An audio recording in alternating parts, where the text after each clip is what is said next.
Deus, as nações entraram na tua herança, contaminaram o teu santo templo, reduziram Jerusalém a montões de pedras. Deram os cadáveres dos teus servos por comida às aves dos céus e a carne dos teus santos às alimárias da terra. Derramaram o sangue deles como água ao redor de Jerusalém, e não houve quem os sepultasse.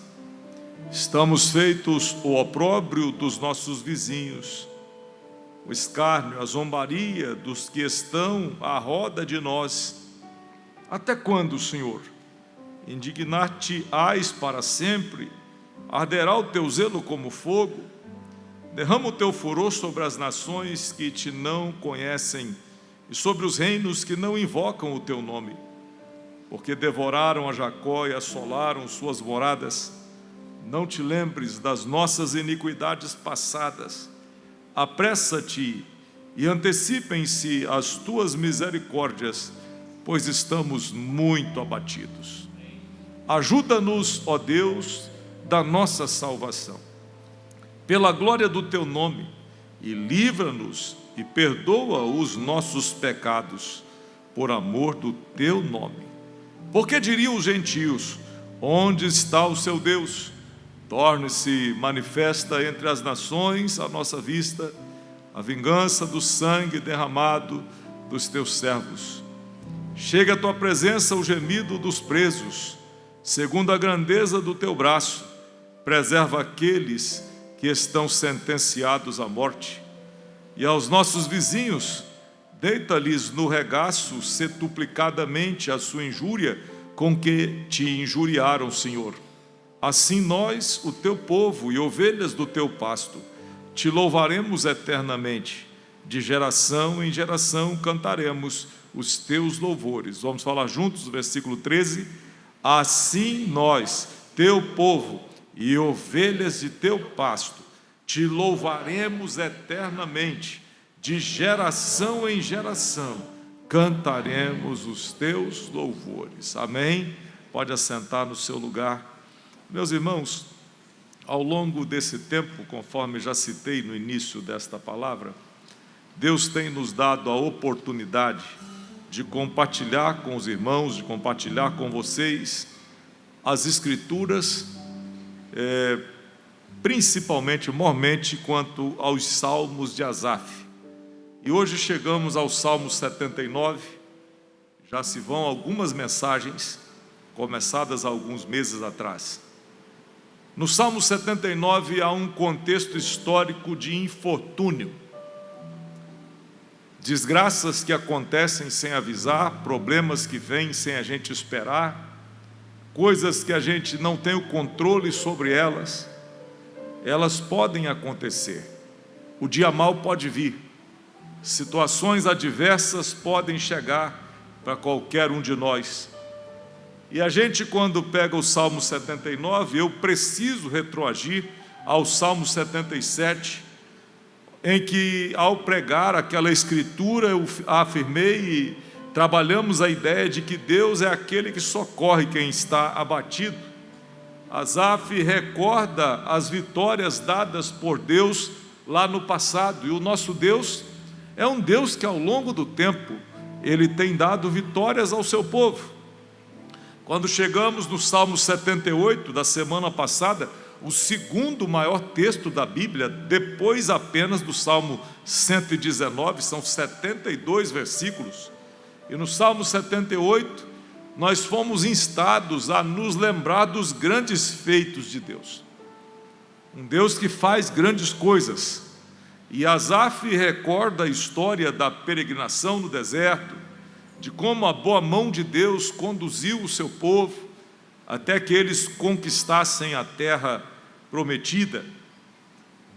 Quando agora chegamos ao texto do Salmo 79, a gente vai se deparar com o salmista falando de infortúnios, de injustiças, falando de perdas, de problemas grandes, e diante do contexto de destruição da cidade, do templo, do triunfo das nações pagãs, diante da reação que eles tinham àquela calamidade.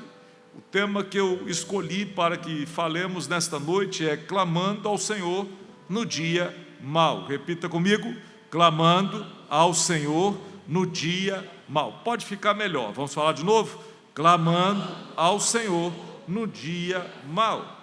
A Bíblia de aplicação pessoal da nossa editora das Assembleias de Deus dá a entender que esses salmos de Asaf, eles são salmos que podem não ter sido compostos por uma única pessoa. Quando diz que o salmo é de Asaf, pode estar se referindo a Asaf ou um dos seus descendentes. Por quê? Porque Asaf, obviamente, um homem comum, normal, um adorador do templo como qualquer um de nós, não era eterno. A gente vê Asaf nos tempos de Davi, a gente vê Asaf depois de Davi, a gente vê Asaf no tempo do profeta Jeremias, o mesmo nome. Tudo indica-nos que não se trata da mesma pessoa, mas de um dos seus filhos, assim como os salmos dos filhos de Coré, que a Bíblia cita que os seus filhos eram cantores do templo e eles continuavam com aquele ofício. Parece-me que Asaf criou na sua família este conceito de adoração. Parece-me que Asaf instilou nos seus filhos o desejo para estar buscando ao Senhor. E que coisa boa é quando alguém consegue, e tem pessoas que não irão ganhar o mundo, não irão ganhar a cidade, não irão pregar para autoridades, não serão expressões assim muito grandiosas na eloquência, na pregação, mas que conseguem levar a Cristo os seus filhos, que conseguem levar a sua casa para a presença de Deus. E se você leva o seu filho, leva a sua casa para a presença de Deus, você já fez uma grande coisa, porque você ganhar a sua família para Cristo é um grande ministério. E parece-me, meus irmãos, que Asaf foi desses que queria ganhar a própria casa e criou nos seus filhos um coração de adoradores. Que coisa grandiosa! E a gente agora, parece-me que o contexto, a melhor interpretação é de que o Salmo 79, ele é composto no tempo em que Nabucodonosor invade Judá e saqueia Jerusalém, que a herança do Senhor é desonrada, é tomada, que a casa do Senhor é desrespeitada.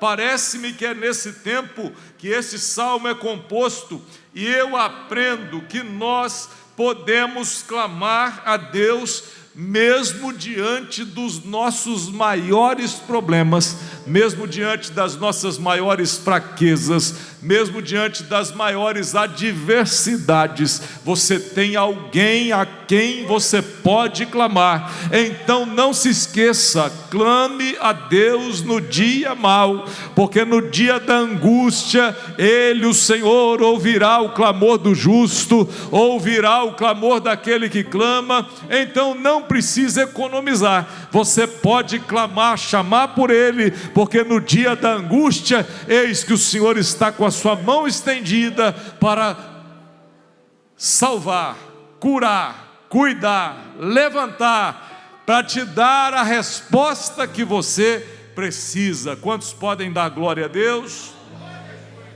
E diante da possibilidade de que nós podemos clamar ao Senhor, tem uma pergunta que eu preciso fazer. Você já passou por algum momento em que você precisava de socorro?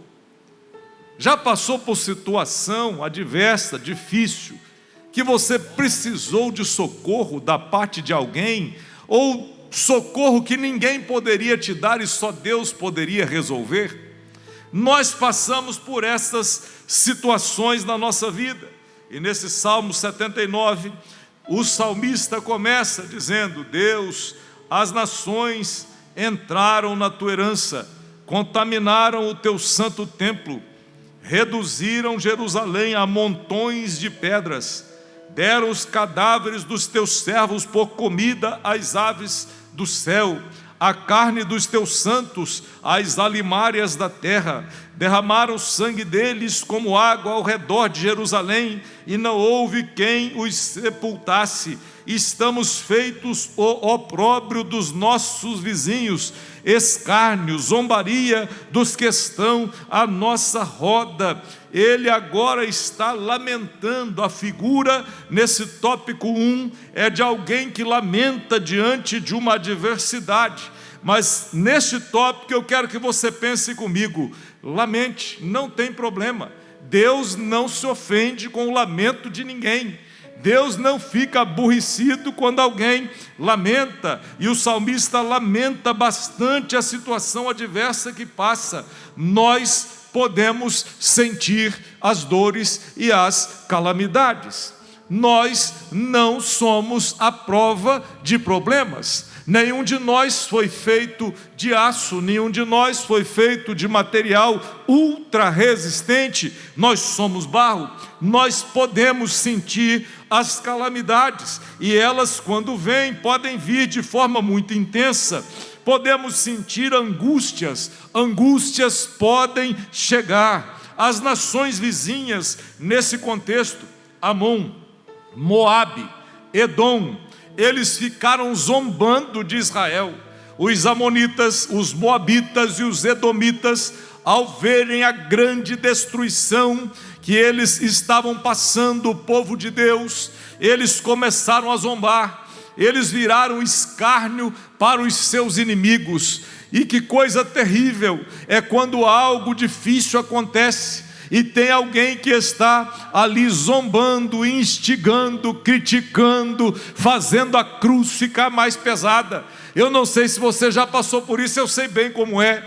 Que tem momentos que a cruz está ferindo os ombros, e em vez de aparecer alguém para poder ajudar a carregar a cruz, a pessoa vem para pisar na cruz, para pular em cima da cruz, para fazer a cruz se tornar mais pesada. Os amonitas, moabitas e edomitas estavam zombando da situação adversa que o povo de Deus estava passando. O povo de Deus, no entanto, meus irmãos, estava passando por aquela circunstância porque havia desobedecido a Deus e estavam sendo corrigidos pelo Senhor. E quando Deus nos corrige, pode ter gente olhando, zombando e rindo, mas se Deus está nos corrigindo, Deus corrige a todos quantos Ele ama. Se Ele corrige, é porque Ele te ama. Ai de nós, se Deus nos deixar a nossa própria sorte. Ai de nós, se a mão de Deus não nos corrigir mais. Ai de nós, se não ouvirmos mais a voz de Deus. Se Deus está corrigindo, deixe que zombem, deixe que tripudiem, e você segure na mão de Deus, porque Deus está te corrigindo, porque te ama. Ele tem um apreço pela sua alma. Você está entendendo essa palavra? Diga glória a Deus. Aleluia. Eles desobedeceram, a correção chegou. Eles foram rebeldes e Deus tratou da rebeldia deles. Existem situações que nós às vezes até costumamos culpar o diabo. O diabo fez isso, o diabo fez aquilo. E o sujo está lá no canto dizendo, não fiz nada. Porque tem situações que vêm, porque a gente mesmo vai cavando situações problemáticas para a nossa vida. Provérbios diz que aquele que cava uma cova, nela cairá. Não tem jeito de brincar com as coisas de Deus sem passar pelas consequências disso. O povo enfrentou as consequências, e rebelião, quanto mais, vai trazer disciplina. A angústia pela derrota diante dos inimigos é algo terrível. Nabucodonosor entrou na terra, os seus exércitos altamente aparelhados destruíram Jerusalém. O templo estava vulnerável e foi destruído depois. A consequência do pecado veio e foi terrível. Ter que ficar acuado diante do inimigo. Mas mesmo diante dessa situação, Asaf se dirige a Deus, identificando o próprio Deus com aquela situação. Ele diz: Deus, olha, estamos destruídos, mas nós somos a tua herança. Deus, nós estamos em desvantagem, mas este é o teu santo templo. Deus, nós estamos agora padecendo situações aflitivas, mas nós somos teus servos. Caímos, mas somos teus. Erramos, mas pertencemos ao Senhor. E agora, meus irmãos, ele mostra e fala diante de Deus: olha, Senhor, o inimigo está na terra, mas são os teus santos. E tem uma coisa: quando a gente mesmo diante do problema não deixa de olhar para Deus, quando mesmo diante do problema a gente não deixa de contemplar a face adorada do Senhor, pode ter certeza, uma hora dessas Ele virá em teu socorro. O Pai vai agir em seu favor. Quem pode levantar as mãos, levante e adore, porque Ele, o Senhor, é o socorro presente na tribulação. Você está sentindo a presença de Deus? Se nós lamentamos, se nós estamos em posição de desvantagem, pecamos, mas reconhecemos que somos dele, se Deus não se ofende com os nossos lamentos, quando lamentamos, nós abrimos um espaço seguro para reconhecer que nossas ações têm consequências, mas Deus continua sendo Deus. Deus continua sendo Deus. Quando o céu se fecha, Deus continua sendo Deus. Quando a tempestade cai, Deus continua sendo Deus. Quando problemas aparecem, Deus continua sendo Deus. Quando o médico diz um diagnóstico que você não está esperando, Deus continua sendo Deus. Quando a sua casa sofre um revés, Deus continua sendo Deus. Quando a morte entra, quando situações difíceis acontecem, você pode chamar por Ele. Se a disciplina chegou, se o problema chegou, segura na mão de Deus, porque Ele continua sendo Deus, continua sendo o Senhor sobre todas as coisas. Eu estou sentindo a presença de Jesus conosco. Ele continua sendo Deus acima de qualquer situação. O segundo tópico, nós fazemos muitas perguntas, e o segundo tópico diz assim: pergunte, mas também ore. Tem gente que só sabe fazer as perguntas. Nós somos às vezes como crianças, perguntamos, e é muito natural que a gente tenha esse posicionamento. Isso é humano. Questionar a Deus em tempo de dificuldades. Questionamento do salmista pode apontar para uma indignação, e ele deixa isso transparecer, mas esse questionamento dele também aponta para um desejo de diálogo com Deus. Nem sempre é indignação, às vezes é vontade de conversar.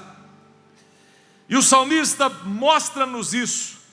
E eu aprendo que nós não devemos apenas tagarelar ao vento ou sair falando pelos cotovelos, como às vezes citamos. Podemos perguntar, mas também devemos orar. O salmista age de uma forma muito assertiva e correta ao pedir que Deus realize algo. A partir do versículo 5, ele faz uma pergunta: até quando, Senhor? O Senhor vai ficar indignado para sempre? Acenderá o seu zelo como fogo? E ele começa a fazer orações imprecatórias, e dentre as muitas coisas que ele faz, ele pede perdão ao Senhor.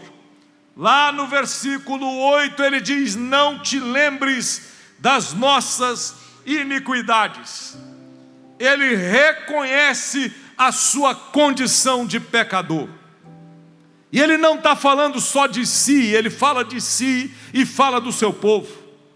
E eu me lembro aqui do profeta Isaías, quando diante daquela visão do capítulo 6, ele diz: eu sou um homem de lábios impuros, habito no meio de um povo que é de impuros lábios, mas os meus olhos viram a Deus, viram o Rei. A verdade é, meus irmãos, é que quando nós oramos, esbravejamos, perguntamos, falamos, mas mesmo assim a gente tem a capacidade de reconhecer o nosso próprio pecado. Quando temos a oportunidade, nós não devemos nos esquecer de pedir o perdão de Deus. Nós não podemos nos esquecer de clamar por Ele. Pode clamar por Ele, Ele vem em teu socorro. Pode chamar por Ele, clame ao Senhor no dia mau, porque Ele está com os ouvidos abertos. O salmista diz: não te lembres, Senhor, dos nossos pecados. E ele cita a palavra iniquidade. Iniquidade é o pecado planejado. Isso é iniquidade. Existem pecados que eles são acidentais, podem acontecer na sua caminhada cristã. A palavra de Deus diz que aquele que diz que não peca é mentiroso. A diferença que tem de cada um de nós para um pecador, quanto mais envolvido com coisas grotescas na rua, é o perdão de Deus, é a graça de Deus. A graça nos alcançou, Deus nos perdoou, mudou a nossa história. E se não fosse essa graça, que terrível situação seria a minha, que situação terrível poderia ser a sua. O salmista diz: não te lembres das nossas iniquidades. Ele pede o perdão do Senhor, e esse perdão é disponível para todo aquele que clama por Ele. Talvez você tenha entrado aqui nessa noite, ou esteja assistindo essa programação através das redes sociais, e você precise desesperadamente do perdão do Senhor. O profeta Isaías, no capítulo 59, ele diz: eis que a mão do Senhor não está encolhida para que não possa salvar, nem surdo o seu ouvido para não poder ouvir. Chame por Ele, você pode clamar por Ele no dia da adversidade. E se você precisa de socorro, hoje é dia. O socorro bem presente na hora da tribulação é o Senhor, e Ele está com as mãos estendidas em seu favor. Sinta a glória dEle, adore o nome dEle, porque Ele, o Senhor, é o nosso socorro. Ele pede perdão. E a melhor coisa que se pode fazer quando se está numa situação dessa é pedir o perdão.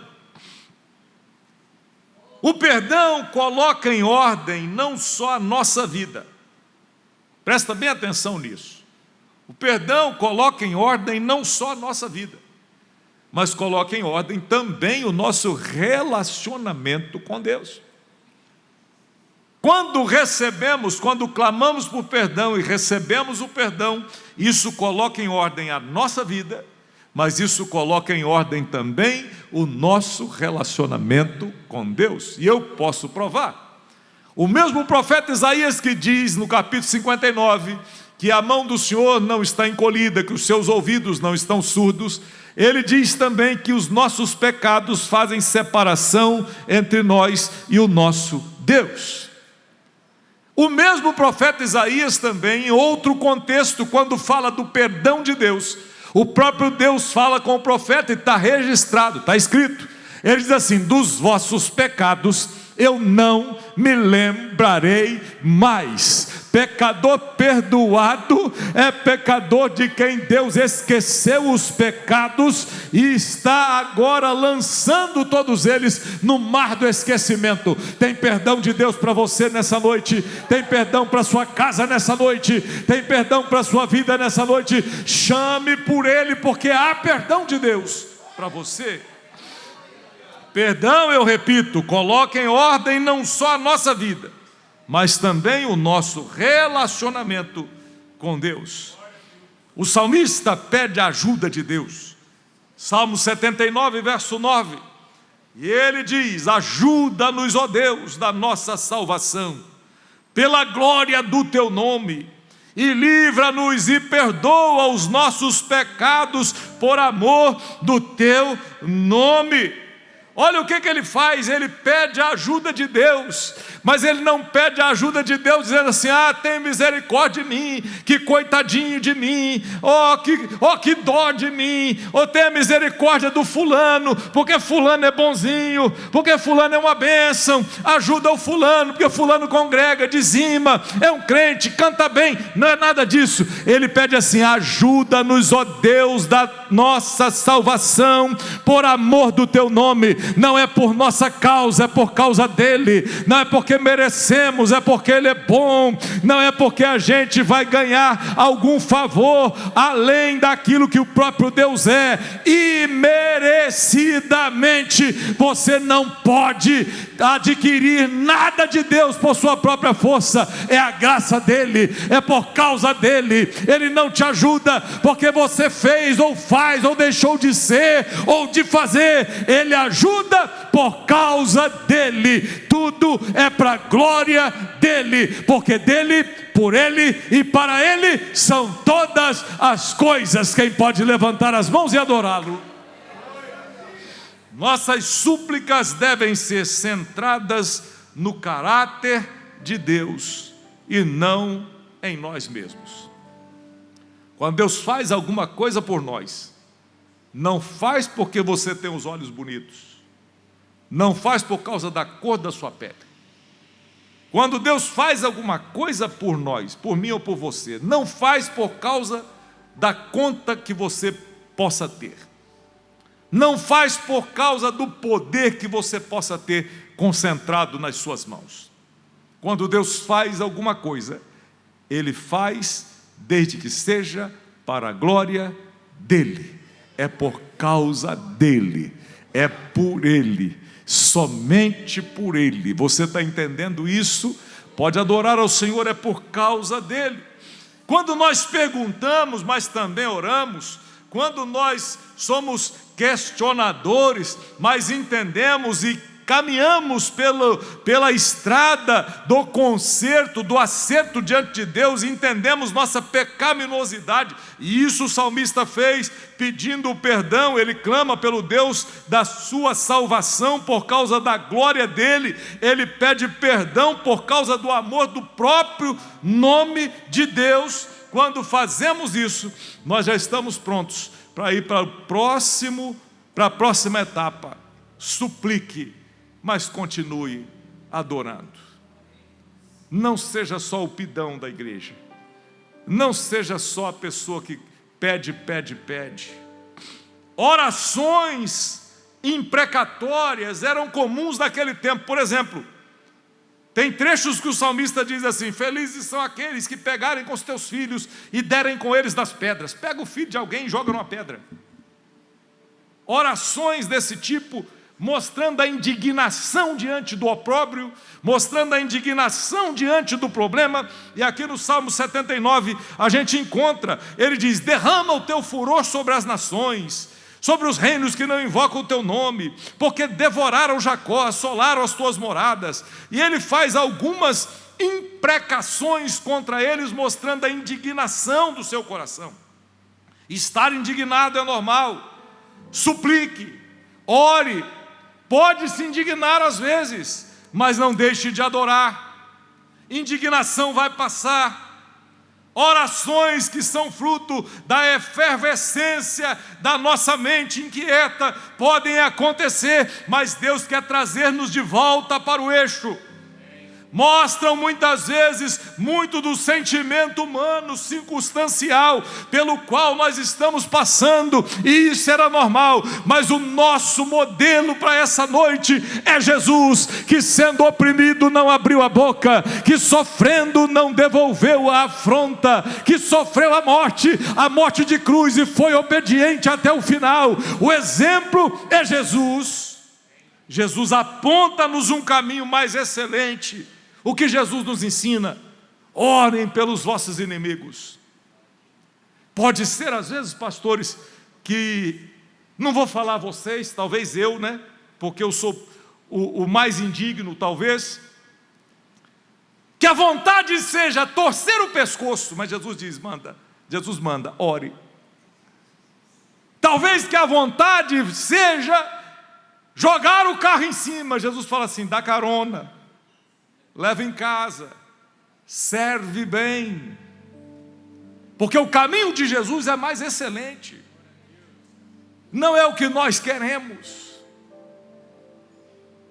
Nós talvez queiramos devolver a agressão sofrida. Jesus diz o seguinte: se alguém te bater numa face, dê a outra face.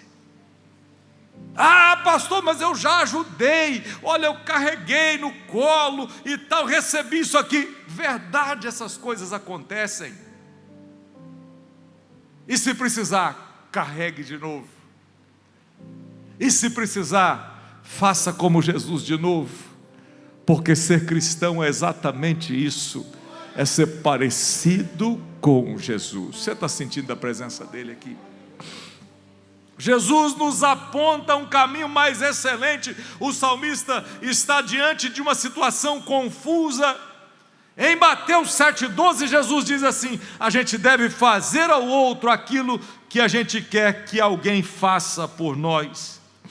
Observemos aqui a prática do salmista de orar a palavra de Deus, e ele começa a falar: tu és o nosso Salvador, é para a glória do teu nome, perdoa os nossos pecados. E ele começa a clamar ao Senhor, orando a própria palavra de Deus. E olha, é um bom hábito quando nós oramos a palavra de Deus. Eu próprio já vi um irmão que gosta de orar a palavra de Deus, e ele começou a citar um salmo, depois citou outro, aquela oração não acabava, e ele vai e cita uma coisa e cita outra.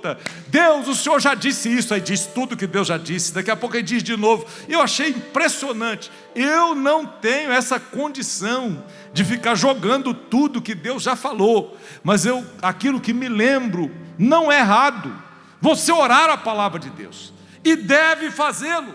O salmista nos dá o exemplo. Eles mesmos haviam desonrado o nome de Deus, mas agora ele diz assim: Deus da nossa salvação nos ajuda pela glória do teu nome. Nós não glorificamos o seu nome com as nossas atitudes, mas isso não vai afetar aquilo que o Senhor é. Nos ajude, porque isso vai redundar em glória para o seu nome. Você está entendendo a palavra? Diga amém. Foram eles mesmos que desonraram o nome de Deus. Foram eles mesmos que trouxeram essa situação sobre si. E aí eu posso me lembrar de algumas situações pelas quais nós podemos passar na vida, e pode acontecer com a gente, situações boas. Um menino muito educado, está passando pela rua, alguém conversa com ele, gosta do seu jeito, do seu porte, da sua educação, e pergunta: você é filho de quem? E aí, pela educação daquele rapaz, a gente consegue entender como é a sua família. Mas o contrário também é verdade. Alguém desbocado, desaforado, desconjuntado, sem jeito, desrespeitoso, quando alguém vê alguém com comportamentos assim tão esquisitos, a pessoa pergunta: você é filho de quem? Aí quando diz, a pessoa: poxa, como é que deve ser a casa desse rapaz? A verdade, meus irmãos, é que o povo desonrou a Deus, mas eles sabem que o Senhor está no seu trono, e o trono de Deus não se move. O salmista pede a Deus que glorifique o seu próprio nome, e ele fala para o Senhor aquilo que a própria palavra diz.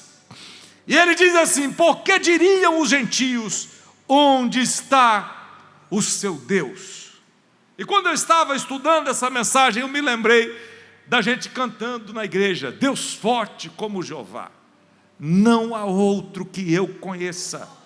Deus forte como Jeová, não há outro que eu conheça. Deus de vitória, varão de guerra, Deus poderoso, Ele é o Senhor. Deus forte como Jeová, não há outro que eu conheça. O que vão dizer as nações? Onde está o seu Deus? E a gente lá cantava: onde? Onde está seu Deus? Onde? Onde Deus está? E a gente respondia: meu Deus está no céu, também no meu coração. O do mundo está morto, mas o meu ressuscitou. Glória a Jesus. O que a gente observa aqui é que o salmista aponta para um Deus que não se move, para um Deus que é grande, e ele supõe uma pergunta. Os gentios vão perguntar: onde está o seu Deus? E aí ele fala: torne-se manifesta entre as nações, à nossa vista, a vingança do sangue derramado dos teus servos. O salmista ora pelos presos, pelos cativos. Ele pede justiça 6 vezes mais sobre os maus. E aqui ele não está orando pedindo a liberdade de gente sanguinária.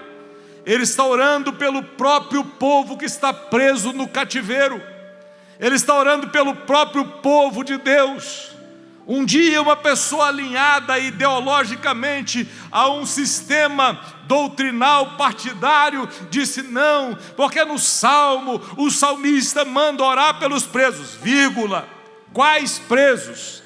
Aqui ele está se referindo ao próprio povo que estava no cativeiro, que Jerusalém estava assolada, que o templo estava destruído, e ele diz: as nações invadiram a tua herança, o povo foi levado, o castigo veio sobre eles, e ele diz: Senhor, lembra-te deles, eles estão presos, mas são teus servos, eles estão presos, mas são gente sua. Glória a Deus.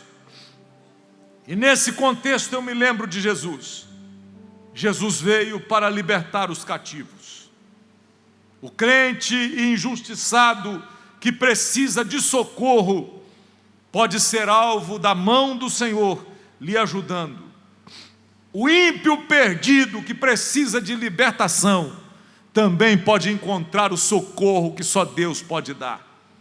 Eu não sei se você entrou aqui como crente em Jesus e hoje precisa de um socorro. O Senhor está dizendo: eu estou contigo por onde quer que você andar.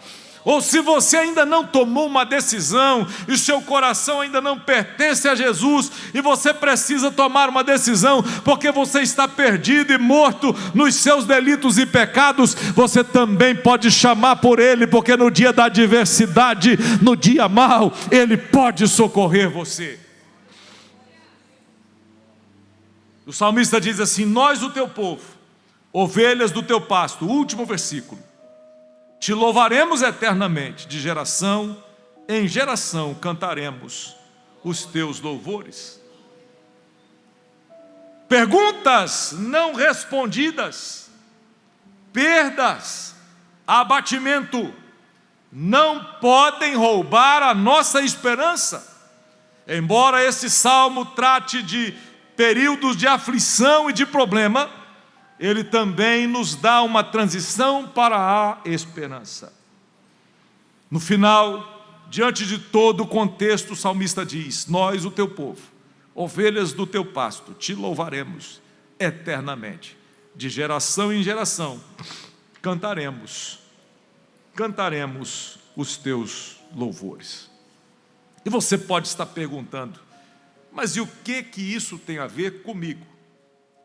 Como eu posso aplicar esse salmo a mim? Algumas considerações. Em primeiro lugar, expressar nossos sentimentos e lamentos diante de Deus é uma parte saudável da fé. Você expressar e ser verdadeiro diante de Deus, expressando seus sentimentos, seus lamentos, isso é uma parte normal e saudável da fé. Mas nessa situação, tenha cuidado. Clame a Deus, não contra Ele. Tenha cuidado. Expressar seus sentimentos é normal, mas tenha cuidado. Clame a Deus, não clame contra Ele. Em terceiro lugar, a nossa vulnerabilidade e os nossos lamentos devem nos aproximar de Deus. Quanto mais próximos dEle, mais possível será a sua ação por nós. Nossas vulnerabilidades, nossos lamentos, nossas queixas devem nos jogar aos pés do Senhor, não longe dEle. Em quarto lugar, quando nós nos indignamos com o sofrimento e a injustiça que está agraçando à nossa volta, isso deve nos levar a dialogar com Deus, a conversar com Ele, a contar para Ele as nossas dores e não a nos afastar dEle. Em sexto lugar, o Salmo nos oferece um vislumbre de esperança. Há uma expectativa da restauração. Mesmo diante disso tudo, o salmista diz: nós, o teu povo, te louvaremos para sempre. O que ele está dizendo? Essa dor vai passar, esse problema vai acabar, a noite vai passar e o dia vai chegar, a vitória virá. O choro pode durar uma noite, a alegria vem pela manhã. Se você sente a presença dEle, pode adorá-lo, porque o salmista expressa isso. Ele dá um vislumbre de esperança, uma expectativa de restauração. E a esperança, em último lugar, é crucial. Ela nos ajuda a navegar pela incerteza e pelo sofrimento. Incerteza e sofrimento podem existir, mas esperança nos ajuda a navegar por essas águas turbulentas. Eu não sei se você está passando por incerteza, não sei se você está passando por turbulência, não sei como está o seu coração, mas por certo, se você está passando por qualquer uma dessas situações, a esperança pode te fazer navegar em mares bravios. Eu procurei uma ilustração para contar uma história que pudesse ser aplicada a esta mensagem. E vários nomes me vieram à mente, de pessoas que diante de situações adversas mostraram indignação e agiram nessa direção. Eu poderia citar o pastor David Wilkerson, da cruz e o punhal, mas eu resolvi usar uma ilustração bíblica. Em Jeremias, no capítulo 32, está uma das ilustrações mais dramáticas da Bíblia. Deus instrui o profeta Jeremias a comprar um campo, diante de uma situação em que tudo parecia estar perdido. É tipo assim, quebradeira geral, ninguém tem dinheiro para nada, inimigo na porta, problema de tudo quanto é jeito. Aí Deus fala com você: vai ali e compra aquele terreno. Diante de situação terrível, foi isso que Deus fez. E qual era o contexto? Babilônia havia invadido Judá e saqueado tudo. E se esse salmo foi escrito nessa época, e eu acredito que foi, Jeremias não estava só ouvindo, não, ele estava vivendo a situação.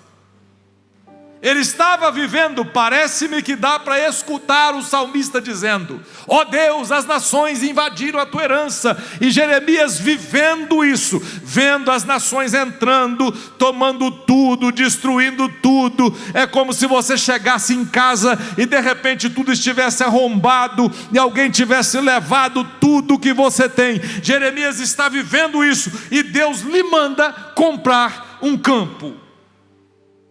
Zedequias manda prender Jeremias nessa época, porque Jeremias era o profeta que profetizava contra a situação. O rei tentava acalmar o povo, tentava cooptar o povo para o povo resistir à invasão babilônica, e Jeremias dizendo: não resistam, cedam, entreguem-se, passem pelo problema, porque Deus é quem está mandando isso. Não resistam para que vocês possam viver, porque se vocês resistirem, vocês vão morrer.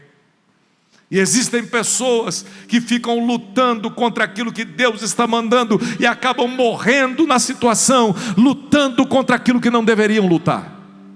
resistindo a situações que não deveriam resistir. Tudo está destruído, tudo está destruído. E Deus manda o profeta: compre um campo. A cidade de Anatote, que é a cidade onde Jeremias nasceu, foi tomada, tudo estava destruído, e Deus disse: vai lá e compra um campo lá. Eu me lembrei quando meu pai foi comprar o terreno em que minha mãe mora lá no Liamácia, há 50 anos atrás ou mais. E ele ouviu assim: vai comprar no meio do mato? Vai morar no meio dos carrapatos e dos bois? Aquilo lá não vai dar em nada. Ouviu isso? Vai lá ver hoje quanto vale. A verdade é que Jeremias ouviu a voz de Deus dizendo: compre um campo no meio do nada. E isso era didático.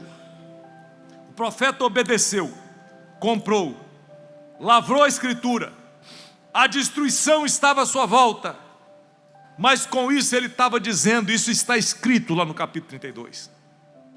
Ele diz que compra aquele campo, porque de novo aquela terra ia voltar a viver. Compre o campo no meio do nada, porque um dia eles vão comprar campo, vender campo, construir casa. Compre um campo no meio do nada, porque um dia tudo vai voltar ao normal. Com isso, Deus estava dizendo para eles que a destruição que hoje estava diante deles, um dia ia passar.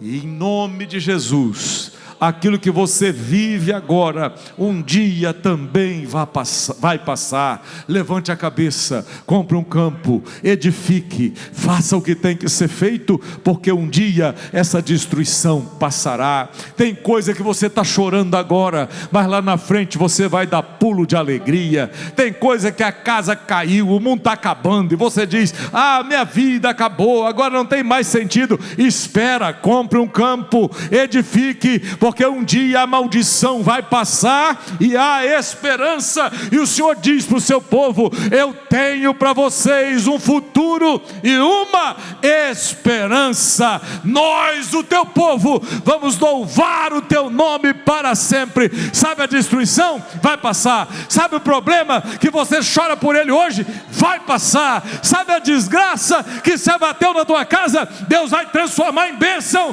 e você vai ver e vai dizer: já passou, todo o fardo, todo o peso da minha alma já passou. Oh, glória ao nome de Jesus. Aleluia. O Salmo 79 nos ensina que nós não estamos sozinhos em nossos lamentos, e que o Senhor é um refúgio seguro no tempo da crise.